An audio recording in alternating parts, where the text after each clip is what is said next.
একজন নবী ছিলেন মুসা আলাইহিস সালাতু ওয়াস সালাম, নাম শুনছেন তো? সবচেয়ে রাগ বেশি কোন নবীর?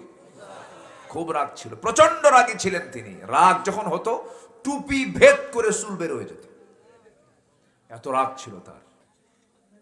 একদিন আল্লাহকে বলছেন, আল্লাহ তোমার সঙ্গে তো অডিও কল কথা বলি, আজকে একটু ভিডিও কল মারবো। কি কল মারবো? Video call. আল্লাহ বলেন, লেন তারানি, ভিডিও কলে দেখা হবে না, জান্নাতে দেখা হবে। আল্লাহু আকবার বলেন। এই নবীর বিরুদ্ধে একবার ফেরাউন, এই আমাদের লেডিস ফেরাউনের মতো, খালি রাজাকার কইছে না, রাজাকার কইছে না,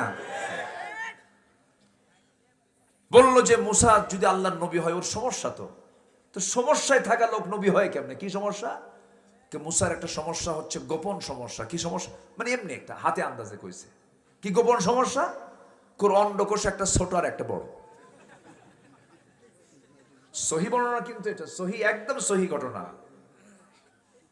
আচ্ছা, এই কথা যদি কারো না হয়, এই ঘটনা যদি কারো না ঘটে থাকে, সমস্যা নাই, এমন জাতীয় লোককে যদি বলো, ওর কি মেজাজ ঠিক থাকবে? পৃথিবীতে কোন পয়গাম্বর ত্রুটিপূর্ণ ছিলেন না। পৃথিবীর সমস্ত পয়গাম্বর ছিলেন তৎকালীন দুনিয়ার সবচাইতে সুন্দর সুপুরুষ। যখন ওনার কানে এই সংবাদ গেছে যে আমার অন্ডকোষ ঠিক নাই, বলেন এই নবী কি ঠিক থাকার কথা? আল্লাহকে বলে, আল্লাহ শোনো, তাড়াতাড়ি ফয়সালা করো, আমি কিন্তু এগুলো মানতে পারতেছি না। আমার সব ঠিক থাকার পরেও ও আমার বিরুদ্ধে এই কথা বলবে কেন? আল্লাহ তুমি তাড়াতাড়ি ঠিক করো। আল্লাহু আকবার বলেন। আল্লাহ বললেন, মুসা চিন্তা করো না, আমি লুঙ্গি খুলে দেখা দেবো, যাও। যেরকম সুবহানাল্লাহ। অনেক লম্বা কথা ছিল, আমি আটকাবো না, বলে দিচ্ছি।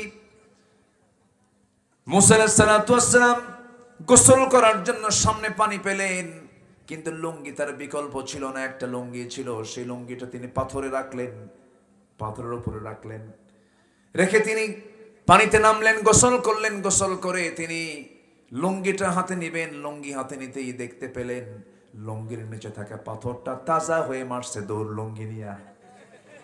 সুবহানাল্লাহ। আল্লাহর খেলা শুরু হয়ে গেছে। বলছেন আল্লাহ যে আমি তোমাকে দেখাই দেব। উনি এখন বলতেছেন, এই পাথর থাম। পাথর কি নবীর কথা শুনবে না আল্লাহর কথা শুনবে? পাথরের কি জীবন থাকে? জীবন দিয়েছেন কে? মাটির কি কোনো জীবন আছে? এই মাটি থেকে আমাকে বানায় আমার জীবন দিয়েছেন কে? সে আল্লাহকে পাথরকে জীবন দিতে পারেন না? পাথর নিয়ে মারছে দৌড়। পাথর এখন কি নবীর কথা শুনবে না আল্লাহর কথা শুনবে? পাথর চলতেছে, পাথর সামনে দৌড়াচ্ছে লুঙ্গি নিয়ে। মুসা আলাইহিস সালাম তিনি উলঙ্গ আছেন, কিন্তু মনেই নাই তিনি যে উলঙ্গ আছেন। স্মৃতি থেকে আল্লাহ রাব্বুল আলামিন মুছে দিয়েছেন। তিনি হাতের লাঠিটা নিয়ে বলছেন, পাথর থাম, পাথর থাম। পাথর থামে না।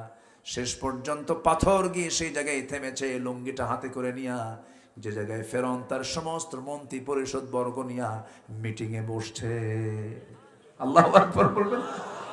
মুসা চলে গেছেন ওই দরবার পর্যন্ত, তিনি মনে নাই তিনি যে উলঙ্গ আছেন। সামনে যে দাঁড়ানো মাত্রই ফেরাউন নিচের দিকে তাকায় দেখে সব ঠিক আছে।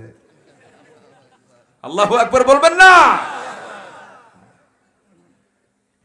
আল্লাহ 16 বছর পর আলেমরা যে নির্দোষ, আল্লাহ তা প্রমাণ করে ছেড়েছেন, ঠিক কিনা?